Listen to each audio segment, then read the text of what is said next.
Hi guys, here I will discuss some numeric values of trigonometric ratios. ठीक है, different angles के लिए हम ट्रिग्नोमेट्रिक वैल्यूज़ की वैल्यू किस तरह से लिखी जाती हैं ये फाइंड आउट करेंगे। और ये आज का जो टॉपिक है या ये जो वीडियो है ये बहुत ही इम्पॉर्टेंट है। ये फिजिक्स में, केमिस्ट्री में, मैथमेटिक्स में, ठीक है, और कई जगह इसका एप्लीकेशन जो है वो डायरेक्ट लिखने को आता है। इसलिए आज इस वीडियो में एंड तक इस टेबल को कैसे हमें मेमोराइज करना है, शॉर्ट ट्रिक्स बताएंगे हम। और ये तो फाइनली बाद में याद हो जाएगी सभी को अभी इस वीडियो के माध्यम से। लेकिन सबसे पहले हम वन बाय वन कुछ एंगल्स ले रहे हैं। एंगल्स कहाँ से कहाँ तक वेरी कर रहे हैं। सपोज करो कि हमने लिया है कोऑर्डिनेट सिस्टम। एंगल अगर एक लाइन हमने ली है, इस एंगल की बात करें तो वो एंगल जीरो के लिए बात कर रहे हैं। फिर उसके बाद में जीरो की लाइन ये रहती है और 90 डिग्री की ये, ठीक।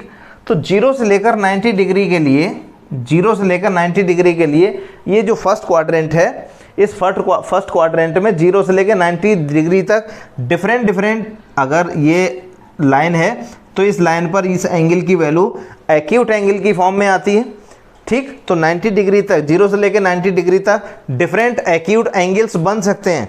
उन एक्यूट एंगल्स से हम यहाँ पर बहुत कम ही, केवल कुछ खास स्पेशल वैल्यूज़ के लिए हम यहाँ इसकी टेबल को डिजाइन करेंगे। उनमें से है कौन कौन सी वैल्यू। सबसे पहले तो बात करते हैं हम यहाँ पर एक ऐसी स्पेसिफिक वैल्यू की, जैसे 90 डिग्री की बात कर रहे थे तो 90 डिग्री में मिड एंगल लाइन अगर हम बात करें तो वो आती है 45 डिग्री के लिए। किसके लिए आती है? 45 डिग्री के। तो टेन, साइन, कॉस, ये जो रेशोज हैं इनकी वैल्यूज़ कैसे सॉल्व करनी है वो ज़रा गौर से समझिएगा। सबसे पहला काम ये है, एक राइट एंगल ट्रायंगल हम फ्रेम करेंगे और ट्रायंगल में तीन एंगल होते हैं। सपोज करो एंगल ए है, बी है और सी है, तीन एंगल है। इन तीनों का सम 180 डिग्री होता है। इसमें से एक एंगल आ गया 90 डिग्री, बी एंगल सपोज करो 90 डिग्री आ गया, तो उस कंडीशन में बाकी के जो दो एंगल बचते हैं, A plus C plus 90 degree equal to 180 आ गया। इस केस में ए प्लस सी की वैल्यू 90 डिग्री बचती है, 90 को माइनस कर देंगे तो इसका मतलब हो गया कि रिमेनिंग टू एक्यूट एंगल्स अगर सेम है तो एक एंगल की वैल्यू 45 आ जाती है, तो दूसरा भी 45 होगा। इट मीन्स ये एक ऐसा राइट एंगल ट्रायंगल है जिसके दो opposite angles, acute angles same हैं और वो 45 के हैं, ठीक। और ये एंगल है 90। तो जब ये एंगल सेम है तो इनके अपोजिट साइड की लेंथ भी सेम होंगी। सपोज कर लीजिए कि ये लेंथ हमने ले ली ए, तो ये लेंथ भी ए होगी। पाइथागोरस थ्योरम की हेल्प से हमने इसका हाइपोटेन्यूज कैलकुलेट कर लिया। वो कैसे? ए सी मीन्स ये side square equal to A B square plus B C square. A square plus A square means 2a square, ठीक है। यहाँ से ए सी स्क्वायर रूट लिखा हमने तो ये a रूट 2 आ गया। अब हमारे पास तीनों साइड अलग अलग आ गई, ए और a रूट 2। इसके बेस पर हमने जो टेबल होती है, स्टैंडर्ड जो फार्मूले हैं, जैसे साइन के लिए हमें एंगल लिखना है। सपोज करो ये एंगल a इक्वल्स टू 45 के लिए बात कर रहे हैं, तो एंगल a के लिए साइन a अगर हम बात करते हैं तो परपेंडिकुलर अपॉन हाइपोटेन्यूज आता है। ये लिखा जा रहा है a, इस BC की जो वैल्यू है वो आ गई a और डिवाइडेड बाई आ गया a रूट 2। यहाँ से a से a कैंसिल कर दिया, यहाँ 1 रहा तो 1 अपॉन रूट 2 इसकी वैल्यू हो गई। साइन 45 की वैल्यू 1 अपॉन रूट 2 होती है। कितनी होती है? इसी तरीके से cos 45 की बात कर रहे हैं तो ये बेस अपॉन हाइपोटेन्यूज आ गया। सिमिलरली वही a से a कैंसिल होकर यहाँ 1 अपॉन रूट 2 आ गया। अब हम बात कर रहे हैं tan 45 की। दोनों न्यूमेरिकल वैल्यू सेम है, परपेंडिकुलर अपॉन बेस के बेस पर यहाँ लिखा, ठीक। ये वैल्यू आ गई 1। तो ओवरऑल हमने 45 एंगल के लिए, 45 डिग्री एंगल के लिए हमने तीन डिफरेंट वैल्यूज लिखी हैं। तो एक टेबल फ्रेम करेंगे आगे। उस टेबल फ्रेम में हम जीरो से लेकर, कहाँ से? जीरो एंगल लेंगे, 30 डिग्री एंगल लेंगे, 45 डिग्री लेंगे, 60 डिग्री लेंगे और 90 डिग्री लेंगे, ठीक है।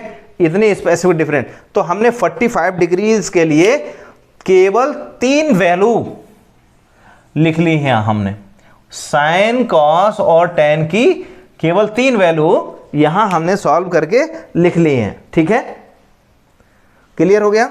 अब हम बात कर रहे हैं ये 30 और 60 के लिए किस तरीके से वैल्यू सॉल्व करेंगे।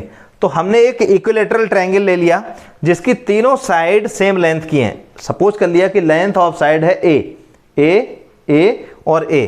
क्या करें, यहां पर 60 डिग्री के एंगल भी होंगे यहां इनके। तो यहां इसके वर्टेक्स से हमने इसके बेस पर एक परपेंडिकुलर बाइसेक्टर ड्रॉ कर दिया। ये परपेंडिकुलर बाइसेक्टर 90 डिग्री का एंगल बनाते हुए इस ट्रायंगल को 2 पार्ट में ब्रेक कर रहा है। ये दोनों साइड की लेंथ सेम, ये साइड इस साइड के बराबर 100% उस कंडीशन में हो जाएगी क्योंकि ये साइड कॉमन है। ये एंगल चूंकि परपेंडिकुलर बाइसेक्टर है तो ये एंगल सेम है। ठीक, तो प्रॉपर्टी ऑफ ट्रायंगल, एक साइड एक एंगल और ये साइड। ठीक है, ऐसे प्रॉपर्टी के अकॉर्डिंग ये जो ट्रायंगल है दोनों एकदम सेम वैल्यूज के बेस पर हमने ये दोनों साइड को इक्वली, ठीक है, प्रूफ कर लिया। तो क्या हुआ, सपोज करो ये पूरी लाइन लेंथ की है ए, तो हाफ लेंथ हो गई a/2। पाइथागोरस थ्योरम लगाकर हमने इसकी वैल्यू जो परपेंडिकुलर था इसकी वैल्यू हमको सॉल्व करनी थी। राइट एंगल ट्रायंगल नंबर 1, ये वाला जो ट्रायंगल है ये वाला ट्रायंगल, इस ट्रायंगल में ए बी और सी वाले में इसमें A B square, B C square और ए सी स्क्वायर के हिसाब से हमने यहाँ क्या करा, पाइथागोरस थ्योरम को यूज़ किया। Hypotenuse square A B square equals to B C square plus A C square. ठीक है, इन दोनों की सबकी वैल्यू पुट कर ली हमने। यहाँ क्या करा, ए स्क्वायर प्लस a/2 का square plus A C square calculate करना है। इस टर्म को इधर ले आए, माइनस हो गया, इसको सॉल्व करके ये वैल्यू निकाल ली हमने स्क्वायर लेकर। ए सी इक्वल्स टू आ गया a√3/2। ठीक है, ये बहुत सिंपल से तरीके से वैल्यू हमने सॉल्व कर ली। अब हमारे पास इस ट्रायंगल में तीनों साइड की वैल्यू आ गई। अब हमारे लिए एंगल भी मालूम है और साइड की लेंथ, ठीक, कंफर्म होने से हमने sin 30 के लिए, sin के बाद cos 30 के लिए और tan 30 के लिए इसकी न्यूमेरिक वैल्यू सॉल्व कर ली। sin 30 के लिए बात करेंगे तो 30 डिग्री का एंगल ये है, इसके लिए ये तो हो गया बेस और ये हो गया परपेंडिकुलर। ठीक, तो परपेंडिकुलर अपन हाइपोटेन्यूज का फार्मूला लगाकर ये वैल्यू आ गई 1/2। sin 30 की वैल्यू 1/2, तो वो हमने यहाँ sin 30 की वैल्यू 1/2 लिख दी है। ठीक है, cos 30 की वैल्यू आ गई √3/2। ठीक, इसी तरीके से tan 30 की वैल्यू आ गई 1/√3। सही, sin 60 की वैल्यू √3/2 और sin के बाद cos 60 की वैल्यू 1/2 और tan 60 की वैल्यू आ गई √3। हम आपको सिर्फ स्पेशल तरीके से इस टेबल को याद कराना चाहते हैं। ठीक है, और ये टेबल किस तरीके से लिखी गई है इस बात को थोड़ा सा ध्यान रखेंगे। सबसे पहले तो 6 ट्रिग्नोमेट्रिक रेशोज आपको क्रम से याद होनी चाहिए। सबसे पहला हो गया साइन, फिर देन कॉस, ठीक है, then tan, then cot, sec and cosec. Clear हो गया ना इतना। ये इस तरह से ये दूसरे के रिवर्स होते हैं, ये सबको मालूम है। तो हमको केवल शुरू की 3 साइन, कॉस और टेन की वैल्यूज हमको केवल पता लग जाएं। ठीक है, तो हमने एक टेबल फ्रेम की है। उस टेबल में क्या करा, रो एंड कॉलम किस तरीके से डिवाइड करने, जरा गौर से समझिएगा। देखिए, फर्स्ट कॉलम में तो हमें ट्रिग्नोमेट्रिक रेशोज के नाम लिखने हैं, बाकी के 1 2 3 4 5 मीन्स चूंकि 6 यहां लिखने थे तो 6/6 की एक टेबल डिजाइन कर ली हमने। ठीक है, 6 कंपोनेंट होते हैं ना, उसके हिसाब से। तो पहली लाइन में तो हमने रेशोज लिख लिए, दूसरी में 0, 30, 45 और यहाँ 60 और 90 डिग्री एंगल्स के लिए वैल्यू लिखनी है। तो पहली लाइन बस आपको याद हो जानी चाहिए। वो कैसे, साइन 30 की वैल्यू 1/2, साइन 30 की वैल्यू 1/2। आपको कुछ नहीं याद करना है, वैसे याद करा रहे हैं। ठीक है, साइन 0 ध्यान रख लीजिएगा, साइन 0 0 होता है। एक केवल साइन की वैल्यू याद करनी है आपको बस, और कुछ नहीं, बाकी सब याद करा देंगे अभी हम। साइन 0 कितना होता है, 0, और साइन 90 क्या होता है, 1। साइन 90 की वैल्यू 1। ठीक है, साइन 90 की वैल्यू 1, साइन 0 0। ठीक, साइन 45 की वैल्यू 1/√2, 1/√2, ठीक। और साइन 30 की वैल्यू 1/2, ठीक है। और साइन 60 की वैल्यू √3/2। तो आपको ये 5 वैल्यू कैसे याद हुई? सबसे पहले देखिए, ये होता है इसका असेंडिंग ऑर्डर, बढ़ता हुआ। सबसे पहले 0 है, 0 के बाद में ये वैल्यू जो 1/2 है ये 0 से बड़ी है, ठीक है। फिर उसके बाद 1/√2 है, ये 1/2 से बड़ी वैल्यू है, ठीक। फिर उसके बाद में आती है √3/2, ये वैल्यू 1/√2 से ज़्यादा है, ठीक है। उसके बाद में आती है 1। तो सबसे हाईएस्ट वैल्यू 90 की होती है साइन में, 0 की वैल्यू सबसे कम होती है। याद रखिएगा, साइन 0 0 और साइन 90 1। असेंडिंग ऑर्डर में लिखनी थी हमको, डिसेंडिंग में नहीं। फिर कॉस के लिए जो वैल्यू लिखेंगे तो सिंपली याद रखिएगा कि जो वैल्यू हमने यहाँ पर एरो लगाकर आगे की तरफ लिखी है वही हम रिवर्स कर देंगे, ठीक है। साइन 90 के लिए 0, साइन जो यहाँ लिखा है 90 के लिए 1। अब इनको रिवर्स करना है, उल्टा पढ़ना है, ठीक। कॉस 0 की वैल्यू 1, कॉस 30 की वैल्यू 1/√3/2, 45 अगेन कॉमन, ठीक है। उसके बाद में जो 60 है कॉस का वो आ गया 1/2, ठीक है।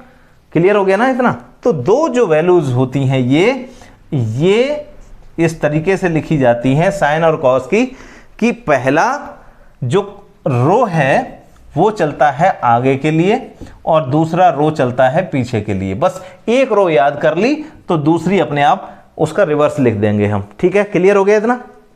अब आ गया हमारा नंबर 10 पर, ठीक है। तो 10 ध्यान रखिएगा, 10 बहुत सिंपल है। 10 की वैल्यूज हमने यहाँ लिखी भी हैं, ठीक है। 10 45 लिखा है 1, देख लीजिए यहाँ 10 45 1 है, ठीक है। 10 0 की बात कर रहे हैं। 10 0 बहुत सिंपल है।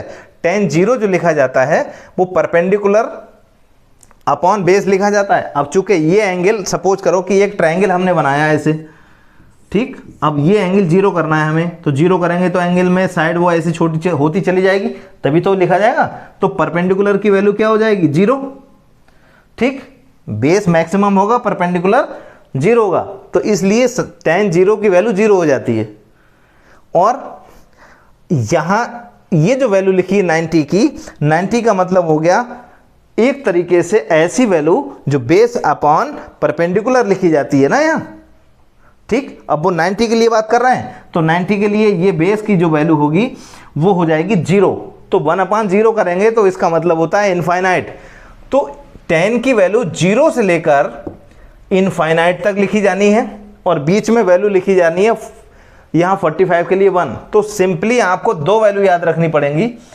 10 की वैल्यू 0 से लेकर इनफाइनाइट तक होती है, ठीक। और कॉट की वैल्यू इनफाइनाइट से 0 तक। देखिए पेयर देख लीजिए, अपोजिट चल रहे हैं, 0 to infinite, then infinite to 0। और बीच के नंबर ये कॉमन रहते हैं, 2 के पेयर कॉमन रहते हैं, यहाँ देख लीजिए, ठीक है। आपने 10 0 0 हो गया, 10 90 इनफाइनाइट हो गया। इसकी वैल्यू भी असेंडिंग ऑर्डर में होती है, पहली वैल्यू भी असेंडिंग, दूसरी वैल्यू भी, ये थर्ड वाली ये भी इस तरह से, ठीक है। 1 by 1 एक एक करके असेंडिंग ऑर्डर में, बाकी की डिसेंडिंग ऑर्डर में। तो यहाँ लिखा हमने 1, ये आ गया √3, ये 1/√3। ये वैल्यू हमने यहाँ सॉल्व कर रखी है 30 और 60 के लिए, 30 और 60 के लिए ये वैल्यू सॉल्व कर रखी है, वही हमने टेबल में फिल कर दी है, ठीक है। इसके बाद में कॉट के लिए बात करेंगे तो इसका रिवर्स कर देंगे। अब ये जो सेक है वो कॉस का 1/, है। सेक जो है वो कॉस का 1/, है। इसका मतलब हो गया कि 1 का 1/1 करेंगे तो 1 रहेगा। ये cos 30 1/√3/2 है, इसका 1 करके रिवर्स करके लिखेंगे तो न्यूमरेटर डिनोमिनेटर में कन्वर्ट हो जाएगा 2/√3। इसका डिनोमिनेटर न्यूमरेटर कन्वर्ट होगा तो वो √2/1 मीन्स √2 रह जाएगा, ठीक। ऐसी नेक्स्ट वाली 2/1 मीन्स 2, ठीक। और ये जो लिखा है वो 0 ये लिखा ना 0, तो 0 कैसे लिखेंगे? 1/0, और 1/0 अनडिफाइंड नंबर, इनफाइनाइट, ठीक है। अब इसका रिवर्स ये कर देंगे, यहां देख लीजिए इनफाइनाइट से लेकर यहाँ कर दिया हमने, ठीक है। तो ये टेबल में सबसे ज़्यादा जरूरी जो है वो साइन की वैल्यू है। तो अब हम ज़्यादा तो कुछ नहीं कहना चाहते, बस एक ही बात याद रखना चाहते हैं, साइन की 0 की वैल्यू आपको याद रहना चाहिए, 0 रहेगी। साइन 0 के बाद 0 आने का मतलब है कि 30 के लिए 1/2 रहेगी, फिर 1/√2 रहेगी, फिर √3/2 रहेगी और इधर 1 रहेगी। ये 5 वैल्यू आपको याद करनी है साइन की। बाकी की सारी वैल्यू इस तरह से टेबल में अपने आप फिल कर सकते हैं। मीन्स ध्यान रखिएगा, वेक्टर एनालिसिस में साइन और कॉस की 2 लाइनों की ये वैल्यू और tan की वैल्यू ये बहुत इंपॉर्टेंट रोल प्ले करती हैं। मीन्स हर एक एग्जाम में, चाहे वो कोई भी कॉम्पिटिटिव एग्जाम हो, ऐसा कोई एग्जाम नहीं है जिसमें कि इस टेबल से कोई क्वेश्चन ना आता हो। तो ये टेबल आपको फिल करनी आनी चाहिए। और नेक्स्ट वीडियो में हम आपको ये बताएंगे कि tan 0 की वैल्यू 0 ही क्यों होती है, tan 90 की वैल्यू इनफाइनाइट ही क्यों होती है, ठीक है। नेक्स्ट वीडियो में इसके जितने भी डाउट्स हैं वो आपको क्लियर करेंगे। ओके।